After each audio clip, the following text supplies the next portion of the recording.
चलिए नमस्कार मेरे प्यारे बहन भाइयों। आज हम बात करने वाले हैं बिल्कुल सटीक निशाने पे, अर्जुन की तरह बिल्कुल चिड़िया की आंख पर निशाना होना चाहिए। वो चीज क्या है इस एग्जाम की तैयारी में? वो है प्रैक्टिस सेट लगाना। आपको प्रैक्टिस सेट लगाने ही है। आपका मन करे ना करे, आपके सर में दर्द हो, आपके मन तरह तरह के बहाने दे कि तेरा तो सिलेबस कंप्लीट नहीं हुआ है, सिलेबस हो गया है, चलो मैं रिवीजन कर लेता हूँ, ये चीज खत्म कर लेता हूँ, तब प्रैक्टिस सेट लगाऊंगा। तरह तरह की चीजें आपके दिमाग में आएंगी, पर आपको इन बातों पर बिल्कुल भी नहीं जाना है। सबसे जरूरी चीज की मुझे प्रैक्टिस सेट लगाना है। अभी आपके एग्जाम में थोड़ा समय है तो वीक में 2 लगाने। आपका सिलेबस कंप्लीट हुआ है नहीं हुआ है इससे कोई फर्क नहीं पड़ता है। आपको प्रैक्टिस सेट सप्ते में 2 तो करने ही करने, ठीक है।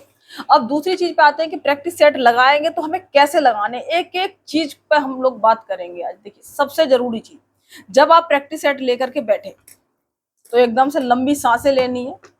5 मिनट आपको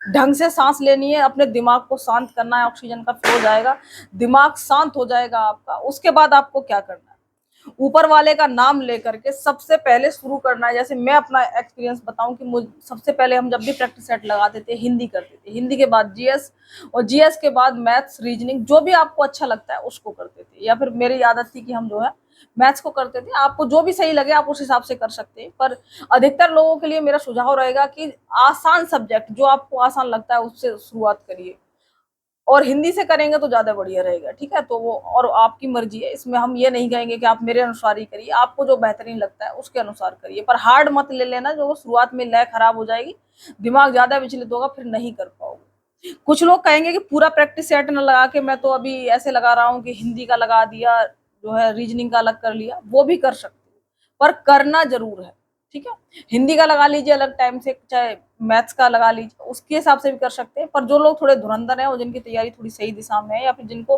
हिम्मत ज्यादा है, वो 2 घंटे का पूरा प्रैक्टिस सेट लगाइए, बेशक आपसे कोई चीज हो या ना हो। उसके बाद क्या करना है, दूसरी चीज आपको जो ध्यान में रखनी है इतने सब काम के बाद, कि मुझे हर क्वेश्चन को बहुत वैल्यू देनी है। ये नहीं है कि अरे बस कर रहे हैं और छोड़ते चले जा रहे हैं, हर क्वेश्चन पर जान छिड़कनी है एक तरीके से, क्योंकि हर एक क्वेश्चन बहुत इंपॉर्टेंट होता है और वो आपके सिलेक्शन में बहुत बड़ी भूमिका निभाता है।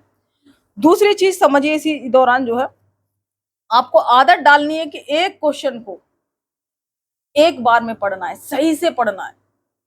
ऐसा नहीं कि एक क्वेश्चन को हम लोगों की आदत हो जाए 2-3 बार जब तक पढ़ नहीं लेते उसके ऑप्शंस को और उसको, तब तक हमें लगता ही नहीं कि हमने सही से पढ़ा है, तो इसमें टाइम वेस्ट होगा और टाइम का ही सारा खेल है। तो आपको एक क्वेश्चन को एक बार में पढ़ करके सही से आंसर देना है, ध्यान रखना है इसमें हाँ नहीं कुछ मिस तो नहीं हुआ है।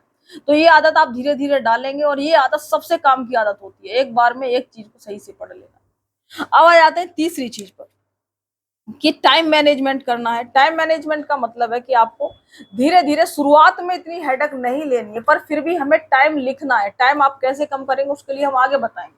अभी आपको लिख देना है कि मैंने हिंदी करी है तो इतनी देर में खत्म हो रही है, मेरी रीजनिंग इतनी देर में खत्म हो रही है, मैथ्स इतनी देर में खत्म हो रहा है, तो वो टाइम भी आपको नोट करना है। और इस चीज के लिए अलग से डायरी बनाना जिसमें आप प्रैक्टिस सेट का एनालिसिस लिखेंगे या प्रैक्टिस सेट के बारे में लिखेंगे। मेरी तो आदत है हमेशा लिखते टाइम डेट टाइम जगह भी हम डाल देते हैं अपनी डायरी में जब कुछ लिख रहे होते हैं। इस दौरान हमने ये चीज करी थी, ये प्रैक्टिस सेट करा था, और मेरे दिमाग में उस समय क्या चीज चल रही थी, इस चीज को भी हम लिख देते हैं। घबरा रहे थे या फिर मैथ्स आते या इस क्वेश्चन पे आते ही मेरा दिमाग ऐसा हो गया था, तो वो चीज भी लिख देते हैं, ठीक है। तो इस तरीके से आपको ये चीजें करनी है। अब मान लीजिए आपने प्रैक्टिस सेट करा, पूरा हिम्मत से पूरा प्रैक्टिस सेट खत्म कर दिया, गोले गाले भर के सब जो है आप सेट हो गए। उसके बाद अपनी पीठ थपथपाइए कि आपने एक बहुत बढ़िया काम कर दिया, इतने पर ही अपने आप को शाबाशी देनी है।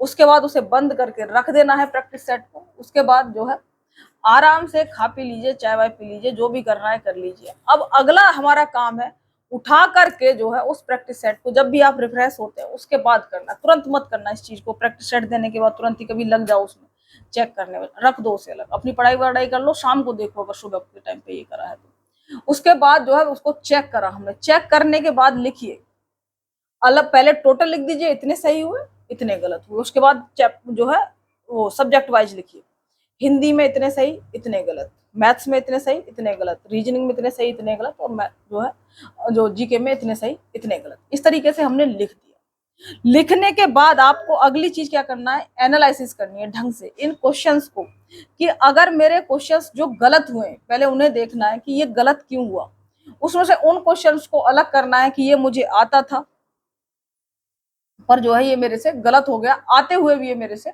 गलत हो गया। फिर वजह लिखनी है कि क्यों गलत हुआ, मैंने पढ़ने में जो है कमी कर दी थी, या फिर मैंने जल्दबाजी कर दी, या फिर क्या चक्कर था कि आता हुआ प्रश्न गलत हुआ, वो आपको लिखना है वहां पर। उसके बाद उन क्वेश्चंस को देखना है कि जो आपके गलत हुए कि ये क्यों गलत हुए, मुझे आता ही नहीं थे इन चैप्टर के क्वेश्चन, या फिर मैं जो है इस तरीके की चीजों को जो है पहली बार मैंने ऐसा क्वेश्चन देखा है। तो जो भी रीजन है, जो अदर क्वेश्चन है जो गलत हुए, उनका रीजन लिख देना है कि इसलिए ये मेरे क्वेश्चंस गलत हुए। अब हमें टॉपिक सिलेक्ट करने, टॉपिक किस तरीके के सिलेक्ट करने हैं कि जैसे ये क्वेश्चन है जहां से मेरे क्वेश्चन गलत होते हैं। अब मान लीजिए आपके मैथ्स के भी काफी सारे टॉपिक, अब एकदम से तो खत्म कर नहीं पाओगे, पर उसमें से हमें कोशिश करनी है कि जब अगला प्रैक्टिस सेट हम लोग लगाएंगे तो ये जो गलत हुए हैं इनमें से कुछ टॉपिक्स को मैं कंप्लीट करूंगा। तो उन टॉपिक्स को कंप्लीट करिए कि इन टॉपिक को कंप्लीट करके ही मैं अगला प्रैक्टिस सेट लगाऊंगा। और उससे क्या होगा ठीक है, तो जब अगला प्रैक्टिस सेट आप करेंगे तो आपके नंबर बढ़ेंगे। और आपको कसम खानी है कि अगला जब मैं करूंगा तब क्वेश्चंस को मैं बढ़ा के रहूंगा, अपने नंबर्स को बढ़ा के रहूंगा। तो बेटा यही तरीका है आपको एनालाइज करके जो है एनालिसिस जरूर करना है। अक्सर लोग क्या करते हैं कि मैंने प्रैक्टिस सेट करा, खत्म कर दिया, नंबर चेक कर लिए, डिप्रेशन में पहुंच गए, अरे ठीक है हम तो मतलब पता नहीं कैसे नंबर बढ़ेंगे, और मन को छोटा कर लिए। ये देखने की बजाय कि कहाँ गलती है, इतनी बड़ी तोप नहीं है ऐसा, ठीक है, बहुत बड़ा तुम सोचो कि अरे नहीं पता नहीं क्या कुछ करना है, ऐसा नहीं है। पहले यूपी एसआई में जो है डिस्क्रिप्टिव भी होता था, तो थोड़ी सी और चीजों को देख लीजिए कि इसमें कितनी आसान चीजें हैं, अदर एग्जाम से कंपैरिजन कर लीजिए जो इससे बढ़िया और अच्छे लेवल के। तो उससे क्या होगा, आपको मोटिवेशन मिलेगा कि इसमें तो जो है चीजें आसान है। इंग्लिश नहीं आती है, बहुत से लोगों को इंग्लिश की दिक्कत है, इसी बात का शुक्रिया अदा कर लीजिए कि यूपी एसआई के एग्जाम में जो है इंग्लिश नहीं आती है, हिंदी आती है। हिंदी इतनी प्यारी और अच्छी है कि जो है फ्री में इतने नंबर दिलवा देती है थोड़ी सी मेहनत की। तो पॉजिटिव चीजों को समझना है, और हिंदी में या हर एक चीज में देखना है नंबर कहाँ कम है, उसी का सुधार करना है, बीमारी को पकड़ना है, ना कि जो है आंख बंद करके लेट जाना है कि हाय राम क्या करूं। हिम्मत दिखानी है इस टाइम। और जब ये सब चीजों से जब तुम प्रैक्टिस सेट कर रहे होगे, बच्चे लिख करके ले लो। बच्चे इसी चीज को नहीं करते, सुनते सब हैं, बस इसी को नहीं करते। मैंने कुछ एक लोग मेरे आसपास है, मैंने हमेशा समझाया है कि प्रैक्टिस सेट करो। प्रैक्टिस सेट करना बड़ा सर दर्द का काम है। आज मुझे भी करने पड़ जाए तो मेरे भी सर में फिर से दर्द होने लगेगा, पर मैंने उस सिचुएशन में प्रैक्टिस सेट करे थे। मुझे बुखार आ रहा होता था तो मैंने उस टाइम भी प्रैक्टिस सेट करी है ना, बुखार में भी करे थे एक बार, क्योंकि मुझे लग रहा था कि अगर बाई चांस उस दिन पेपर में बुखार आ गया, कुछ हो गया तो क्या होगा। तो मैंने तो अपनी तैयारी बहुत अलग माइंड सेट से करते थे। जब भी मुझे लग रहा है कुछ दिक्कत है या परेशानी है, उस टाइम भी प्रैक्टिस सेट कर दिए कि अगर ऐसा हुआ तब क्या होगा। तो आपको हर तरीके से खुद को तैयार करना है बेटा, है ना, और इस तरीके से करना, और आपके नंबर बढ़ेंगे। और आप लोग मुझे बताना कि आपके कितने नंबर बढ़े, पर ये ट्रिक अप्लाई जरूर करनी है, और इस तरीके से ही विश्लेषण करके जो है प्रैक्टिस सेट को करना है। चलिए।